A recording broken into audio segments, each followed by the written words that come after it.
हाँ तो मिस्टर पांगे, जैसा कि आप बता रहे कि आपने इन्हें लल्लू भाई पार्क से त्रिलोकनाथ ज्वेलर्स को जिंदा जलाते हुए देखा, तो जब यह हादसा हो रहा वहां पर काफी लोग मौजूद होंगे, तो वो कोर्ट में गवाही देने क्यों नहीं है? अच्छा, तो आप नहीं डरते? तो जैसा कि आप बता रहे हैं आप काफी निडर और निर्भय किस्म के आदमी हैं, आपके सामने एक इंसान को जिंदा जला दिया गया, आपने उसकी मदद तक करने की कोशिश नहीं की, तो आपको पार्क के गेट तक जाने की क्या जरूरत थी? आप दीवार फांद के भी जा सकते थे और उसकी जान बचा सकते थे। झूठ बोल रहे हैं आप, आपकी नीयत में नहीं था उनको बचाना, वरना 3-4 फुट की दीवार कूदना कौन सी बड़ी बात है? आपसे छलांग नहीं लगाई गई कि आपने एक लंबी छलांग लगाने की कोशिश की है? मिस्टर कालरा के कंधे पर पांव रख के आपने अपना पॉलिटिकल उल्लू सीधा करने की कोशिश की है।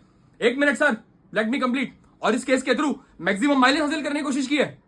ये क्या अखबार के फ्रंट पेज पे आपके इंटरव्यूज आते हैं? क्या मिस्टर कालरा को खत्म कर देंगे? प्रेस और मीडिया में चीख चीख कर आपने इनके खिलाफ एक अजीब सा माहौल रचा दिया है। जनता की नजरों में अदालत का फैसला आने से पहले इनको मुजरिम करार कर दिया है और खुद गवाह होने के बावजूद जज बनकर इनके खिलाफ फैसला सुना दिया। और आपने ये नहीं सोचा कि आपका एक मामूली सा झूठ एक जवान आदमी की जान ले सकता है। योर ऑनर, मुझे आधे घंटे का ब्रेक चाहिए।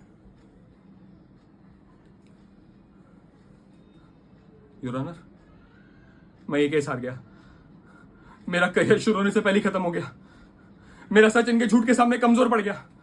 अब इस बेचारे को फांसी होने से कोई नहीं बचा सकता, और इसको फांसी हो गई ना तो ये इसका भाई पागल हो जाएगा, और ये पागल हो गया तो मुझे गोली मार देगा। लेकिन मैं अकेला नहीं मरूंगा, मैं इस बुढ़े को साथ में लेके मरूंगा। बुढ़े, तुझे लेके मरूंगा, मैं मर जाऊंगा तुझे लेके। I am sorry your honour, I am really sorry.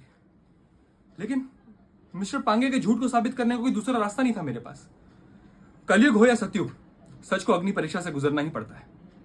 वो आदमी जो दूसरे की जान बचाने के लिए 3 फीट की दीवार नहीं कूद सका, अपनी जान बचाने के लिए 6 फीट का कटघरा और 8 फीट की दीवार कूद के उस तरफ पहुंच गया, इससे साबित होता है कि मिस्टर पांगे कितने बड़े झूठे हैं। इस अदालत में इन्होंने 2 झूठ और बोले हैं जज साहब।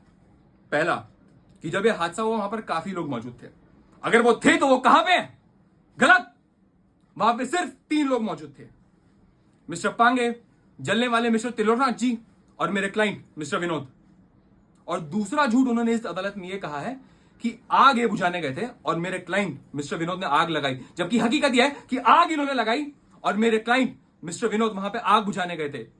इसका सबूत है मेरे दोस्त मोहन प्यारे, जिनके खुद के हाथ जल गए मेरे हाथ पे लगी आग बुझाते बुझाते, ठीक उसी तरह जिस तरह मिस्टर विनोद के हाथ जल गए त्रिलोकनाथ जी की आग बुझाते बुझाते।